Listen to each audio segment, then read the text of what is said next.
Vamos lá, queridos. Então, além da concepção sociológica, que nós vimos lá no bloco 4, aqui no nosso bloco 5 nós começamos com a concepção política da Constituição. Bom, o que significa essa concepção política da Constituição?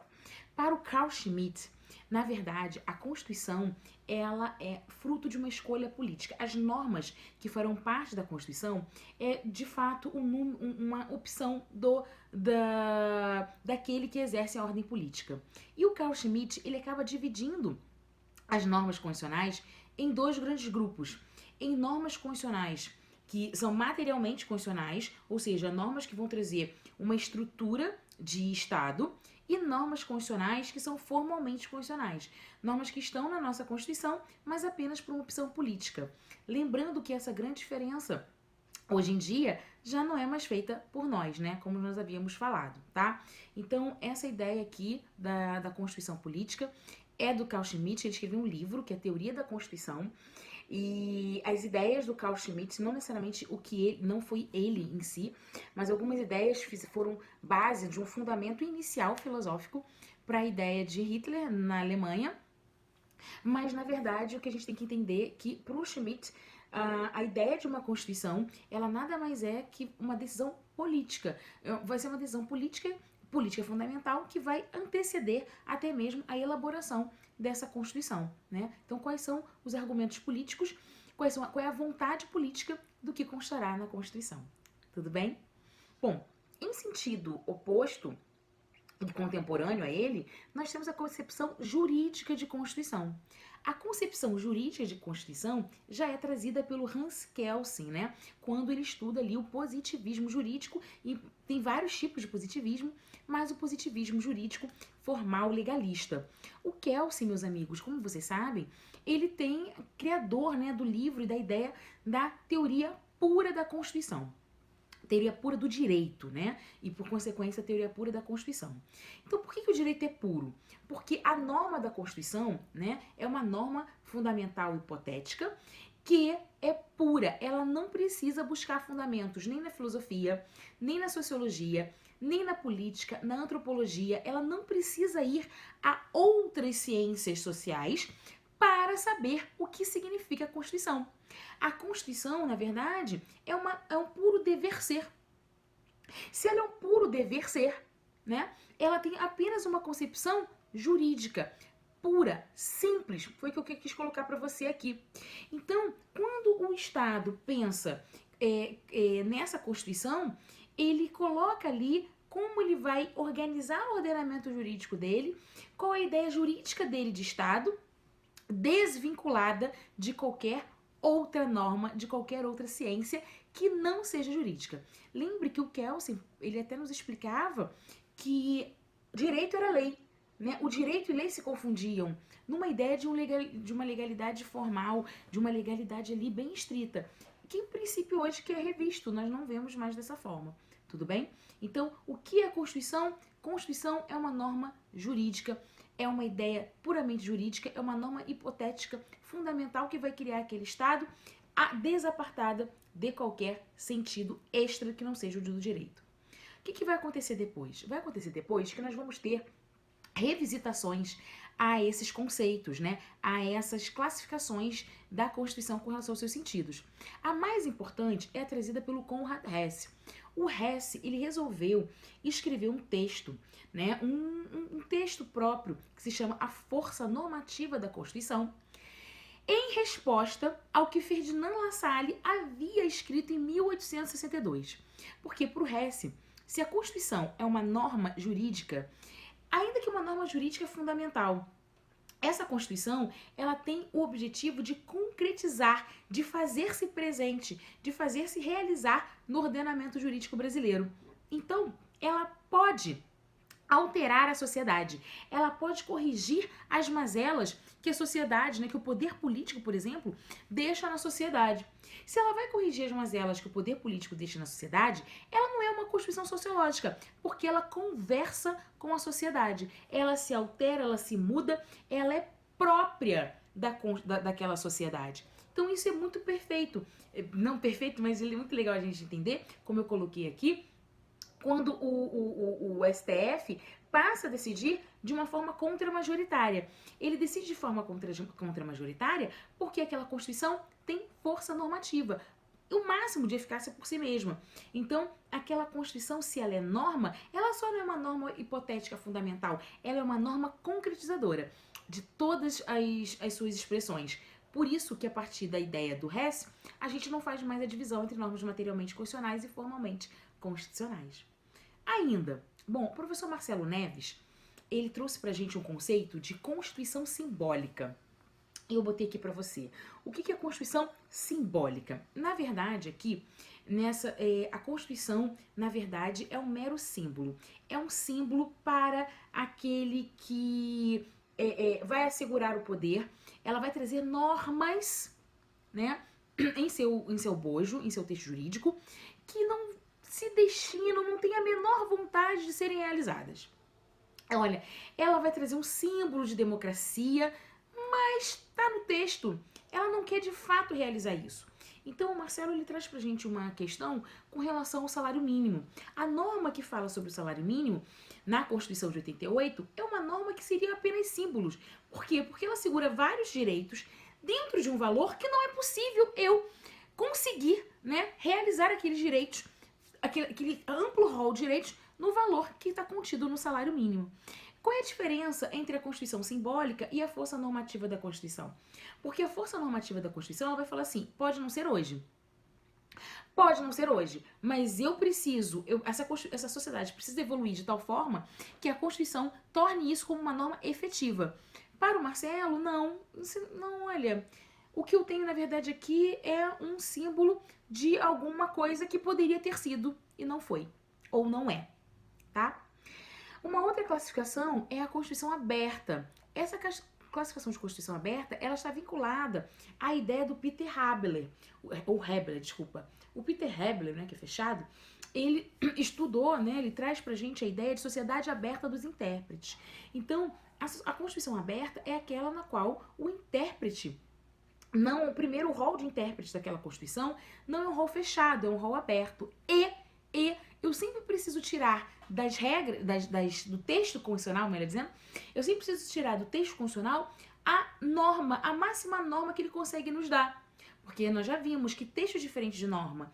Então, se eu tenho uma sociedade aberta dos intérpretes, essa sociedade aberta dos intérpretes, não sendo apenas do Poder Judiciário, ao interpretar a Constituição, consegue de fato saber qual é o texto jurídico daquela, qual é a norma jurídica daquela Constituição, uma vez que o texto está posto. O texto é trazido pelo Poder Constituinte, a norma é trazida pelos intérpretes da Constituição, que não tem mais um rol fechado, tá? Uma outra questão que eu queria trazer para você, também sobre classificação aqui de Constituição, é a concepção cultural de Constituição. Ela é... O professor JJ Gomes Canutilho, todos esses casos aqui, o livro do professor JJ Gomes Canutilho traz pra gente. E geralmente é um livro base que os examinadores fazem a prova. Então, o professor JJ Gomes Canutilho, ele trouxe do Meirelles Teixeira uma ideia do que seria uma Constituição cultural. A nossa tem um pouquinho de Constituição cultural também.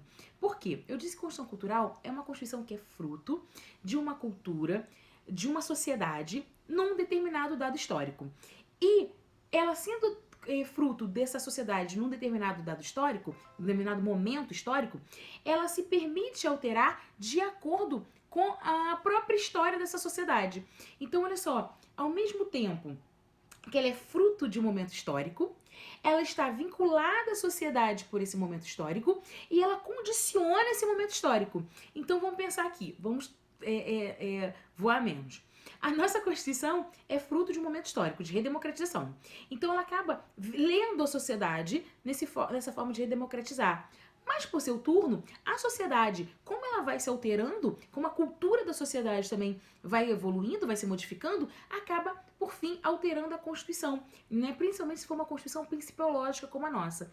Então, nós somos frutos, nós também temos aí uma concepção cultural de Constituição, numa conversa entre Constituição e sociedade, principalmente por meio das normas de espécie, princípios, tá bom? Mas tem um outro conceito que vem ganhando muita força do professor, ele é italiano, professor Gustavo Zagrebelsky. O professor Gustavo Zagrebelsky, traz pra gente o conceito de constituição dúctil, ô meu pai, ou constituição pluralista. O que é constituição pluralista ou dúctil? E a nossa teria um pouquinho sim de constituição dúctil ou pluralista. Ora, pluralista porque a gente não tem uma única ideologia. A nossa Constituição não é ortodoxa.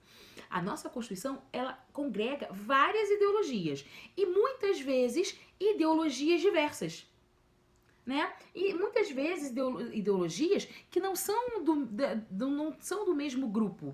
Né? Ela congrega ali concessões. Um pouquinho para uma questão militar, um pouco para uma questão do poder judiciário, um pouco para uma questão do poder legislativo. Então ela acaba sendo pluralista e dúctil, ou seja, ela tenta de ductos, né? De diversos ductos, de diversas relações que existem na nossa Constituição. A nossa Constituição, ela não apresenta uma única via de mão dupla, né? Uma única via de mão dupla foi boa. Uma única via de mão única, desculpa. E nem só de mão dupla, ida e vindo. Ela traz várias vias, né? Vários dutos. Tem várias vontades descritas nessa Constituição, tá bom? Então, por isso que ela seria dúctil. Então, eu tenho a sociológica do La Salle, a política do Schmitt, a jurídica do Kelsen, eu tenho a Constituição de força normativa do Conrad Hess, que é a mais utilizada por nós hoje. Eu tenho a Constituição simbólica, né, do Marcelo Neves, que nós tentamos fazer com que ela não seja um símbolo. Nós temos a Constituição cultural do Meirelles Teixeira, do JJ Gomes Canotilho, e a Constituição dúctil aí do professor Gustavo Zagrebelski. Tudo bem? Não tá aqui o nosso material, mas eu também posso trazer para você uma classificação que se chama Constituição Chapa Branca. Constituição Chapa Branca, se a gente analisar um pouquinho e tentar lembrar, nós vamos ver o seguinte: toda vez que eu tenho um carro, né, e uma placa de carro, e esse carro pertence a algum poder judiciário, legislativo, executivo, ele é um carro que a gente chamava de chapa branca. Ele tinha, antigamente, olha, muito tempo atrás, hein? Quando os carros tinham uma placa amarela, né? Hoje todos eles têm essa placa branca, mas esses carros, ele tem uma placa branca, os carros que pertenciam ao governo, e muitas vezes, quando é diplomata, ainda tem um adesivo branco, assim, preso atrás. Então, a Constituição Chapa Branca vem dessa ideia de carro, né, de bem que pertence ao poder público. Então, seria uma Constituição voltada apenas para aqueles que exercem os poderes públicos, por exemplo, tá? Então, essa seria a origem de Constituição Chapa Branca, tudo bem? Mas e a nossa Constituição? E como é que eu posso também pensar, classificar as Constituições nas suas ideias, né, nas suas acepções? Eu classifiquei com relação ao sentido e eu posso fazer uma classificação com relação à Constituição propriamente dita, com relação aos seus elementos. Então vamos ver aqui, vamos começar. Com relação aos seus elementos, eu tenho uma Constituição, né, de conteúdo material e conteúdo formal. Você já sabe. Atualmente, nós não fazemos a divisão entre Constituição de conteúdo material ou conteúdo formal, mas, de forma técnica, de conteúdo material era aquela Constituição que congrega, né, que abraça normas tipicamente constitucionais, de organização do Estado, organização do poder, direitos fundamentais. E as normas constitucionais formais eram aquelas normas que não precisam estar numa Constituição, poderiam estar numa norma infraconstitucional, porque não teriam esse caráter constitucional. Tá? Então essa é a grande diferença aí, só está na Constituição por uma questão formal mesmo, por escolha do poder constituinte. Tranquilo? Uma outra classificação que eu trouxe para você é a Constituição escrita e não escrita. Ora, as Constituições elaboradas no pós-Segunda Guerra Mundial, em regra, são Constituições escritas. As Constituições não escritas, elas tendem a ser Constituições próprias do Common Law, né? Ou uma Constituição histórica, como nós vamos ver aqui. Então, hoje nós temos a grande maioria de Constituições escritas. Constituições não escritas, Inglaterra, Austrália e Israel. Esses países têm Constituições não escritas. Quanto à origem, democrática e outorgada. Ora, eu botei democrática, uma Constituição que se ela é democrática, ela é promulgada, né? Ela é querida, ela tem a participação aí dos detentores do poder, principalmente se for o povo. Então, a Constituição democrática ela é fruto da soberania popular. Outorgada é uma Constituição imposta, né? Geralmente por uso de um abuso, de uma usurpação de poder, por uma questão mais à parte do povo. Quanto à mutabilidade, bom, como eu posso mudar essa Constituição? Se você vai ser uma Constituição imutável, fixa, rígida, flexível ou semi-rígida. Importante passar por todas elas. Às vezes a prova CESP nos faz lembrar dessa classificaçãozinha. Imutável é o seguinte: é aquela Constituição na qual ela não prevê nenhum processo de alteração das suas normas. Ou seja, ela vai ter a vontade do poder constituinte originário e somente a vontade do poder constituinte originário pode imperar. Ela é imutável, tá? Só isso. A Constituição fixa, ela parece muito com a imutável, mas ela significa o seguinte: olha, essa Constituição ela pode ser alterada, mas ela só pode ser alterada pelo poder constituinte originário. Só ele não vai delegar essa função ao poder constituinte derivado. Só ele que alteraria a Constituição. Isso é exemplo de livro, nós não temos mais esse tipo de constituições hoje em dia, tá? Só para você não esquecer. O que nós temos hoje, que é a nossa Constituição, é a Constituição rígida. O que é a Constituição rígida? Ora, é aquela que nos informa o seguinte: o seu processo de alteração, o seu processo de modificação é um processo diferenciado da criação das leis infraconstitucionais. Então, para eu criar uma lei infraconstitucional, por exemplo, no Brasil, eu posso ter uma lei ordinária, uma lei complementar, por exemplo, que não há diferença entre elas, mas eu tenho ou um quórum de maioria relativa ou simples na lei ordinária, ou eu tenho um quórum de maioria absoluta na lei complementar. Legal. Mas como eu crio uma emenda constitucional? Como eu crio uma norma constitucional? É um quórum super qualificado. A Constituição tem uma dificuldade de ser alterada, porque eu tenho um quórum de 3/5 com dupla votação em cada casa. Então eu posso afirmar que nós temos uma Constituição rígida, e essa rigidez ela vem da dificuldade de alteração da Constituição. Por ela ser rígida, ela se mantém suprema. Por ela ser rígida e suprema, eu preciso de um controle de constitucionalidade, porque ela é hierarquicamente superior às leis ordinárias e às leis complementares, tá bom? Um outro critério aqui seria a Constituição flexível. A Constituição flexível não, ela é uma Constituição que ela é alterada pela mesma forma como eu poderia alterar uma lei infraconstitucional, tá? A Constituição semiflexível ou semirrígida, já falaram, nossa, mas nós somos flexíveis ou semirrígida. Nós já tivemos esse tipo de Constituição na Constituição de 37. O que é Constituição semiflexível ou semi-rígida? É aquela Constituição que ela faz uma diferença com relação à matéria. Ela traz um rol, né, de matérias no seu bojo, no seu texto constitucional, no qual ela afirma essas matérias, por serem tipicamente constitucionais, só podem ser alteradas por um processo mais dificultoso que as normas, outras matérias constitucionais, mas que não são tipicamente constitucionais. Então, voltando, se a norma fosse materialmente constitucional, ela seria alterada de uma seguinte forma, um processo mais dificultoso. Se a norma fosse formalmente constitucional, ela poderia ser alterada como são criadas as normas infraconstitucionais. Então, por isso que ela é semiflexível ou semi-rígida, tá? A nossa não, é uma Constituição rígida, beleza? Beleza. Quanto em relação à extensão, ora, se eu posso ter uma Constituição aqui sintética, como eu posso ter uma Constituição analítica. Nós temos, por experiência, por histórico constitucional, ter uma Constituição analítica. Muitas vezes nós afirmamos que é analítica ou prolixa. Analítica ou prolixa. Por quê? Porque ela disciplina diversos temas e de forma longa e minuciosa.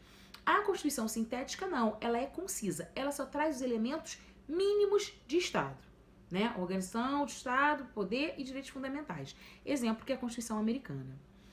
Quanto à finalidade, ora, eu vou ter uma Constituição liberal ou uma Constituição dirigente, mais social. E a nossa é liberal ou ela é dirigente, né? Nós afirmamos que ela tem um cunho muito mais dirigente do que liberal. Por que dirigente? Porque a Constituição dirigente ela é pautada num tipo de Estado que pode intervir em questões econômicas, financeiras, de direitos fundamentais, principalmente direitos sociais. Então, quando nós temos, por exemplo, que discutir uma reforma de uma previdência social por meio de uma emenda constitucional, fica claro que nós temos uma Constituição que dirigente, uma Constituição mais social, que tem um cunho um pouco mais interventor do Estado na sociedade. Ora, gente, nós temos na nossa Constituição temas relacionados da ordem social, família, educação, né, de criança, adolescente. Então, por óbvio, é uma Constituição dirigente, sim. Já uma Constituição liberal, na verdade, ela se limita a garantir as políticas públicas para o Estado ele vai colocar as garantias públicas e as demais questões que fiquem a cargo da sociedade, que fiquem a cargo daquele Estado. Quanto ao modo de elaboração, posso ter uma Constituição aqui dogmática ou histórica. A nossa é dogmática, porque é uma Constituição escrita, né? Nós colocamos ali todos os princípios fundamentais vigentes. As Constituições históricas, não. As Constituições históricas são Constituições não escritas, são Constituições que são frutos de transformações sociais, frutos aí próprios de um common law, de uma jurisprudência, né? Colocada sobre aquele tema. Constituição aqui ideológica, quanto à ideologia, ortodoxa ou eclética. Ora, ortodoxa é uma Constituição que só tem uma única ideologia. Nós vimos que a nossa não é ortodoxa, a nossa Constituição é mais próxima de dúctil, pluralista ou eclética. Ela congrega diversas ideias contrapostas, né? Diversas ideologias, diversas vontades. Então, além de dúctil, de pluralista, eu também posso chamá-la de eclética. Tá bom? É o Gustavo Zagrebelski que só deu um outro nome pra gente não esquecer. E tem uma classificação muito boa, que é do Karl Loewenstein. O Karl Loewenstein, ele trouxe pra gente uma classificação de Constituição que eu preciso que você preste atenção, que é a normativa nominal e semântica. E é a discussão de como nós seríamos. O que é uma Constituição semântica? Essa das classificações é o tema base que mais vai cair para você. A Constituição semântica aqui, na verdade, é uma Constituição instrumento a quem detém o poder. O grupo que estiver no poder vai fazer uma Constituição semântica, uma Constituição que vai ser interpretada para si. É diferente de uma Constituição nominal. A Constituição nominal eram as nossas Constituições passadas, eram Constituições de fachadas. Era a Constituição simbólica, lembra? Constituição de fachada, Constituição simbólica, Constituição nominal. Existia uma Constituição, mas você não verificava que aquela Constituição estava de acordo com o processo social e político existente na sociedade. Hoje, nós temos uma Constituição normativa. E o que é uma Constituição normativa de acordo com Karl Loewenstein? Que nós afirmamos que a única Constituição normativa que nós tivemos foi de 88. Ora, a Constituição normativa, na verdade, ela vai dizer que a Constituição é norma. E eu coloquei para você, é um texto que se assenta bem, se reveste bem na sociedade, é um texto que se impõe perante a sociedade e faz com que a sociedade o cumpra, né? E que haja uma transformação, que ele possa provocar uma transformação na sociedade, ao passo que a sociedade também provoca uma transformação nesse texto, enquanto norma, tá bom? Eu trouxe para você aqui os elementos mínimos da Constituição, o que uma Constituição deve ter. E quando eles falam desses elementos mínimos, lembra, é só com relação se eu tiver uma Constituição de fato que sintética e não uma Constituição dirigente, né? De organização do Estado, de regime de governo. Além da nossa Constituição, é importante a gente ressaltar que o que nós queremos hoje? Nós queremos uma Constituição que de fato seja, que a denominação dela, que a classificação dela seja uma Constituição possível, né? Própria para diversos segmentos do poder, mas também uma Constituição contra-majoritária. Uma Constituição que consiga se impor, que tenha eficácia irradiante no ordenamento jurídico e que transforme a sociedade, ao passo que a sociedade também transforma a leitura da Constituição. Tudo bem? Aguardo você na nossa próxima aula. Um beijo, até lá!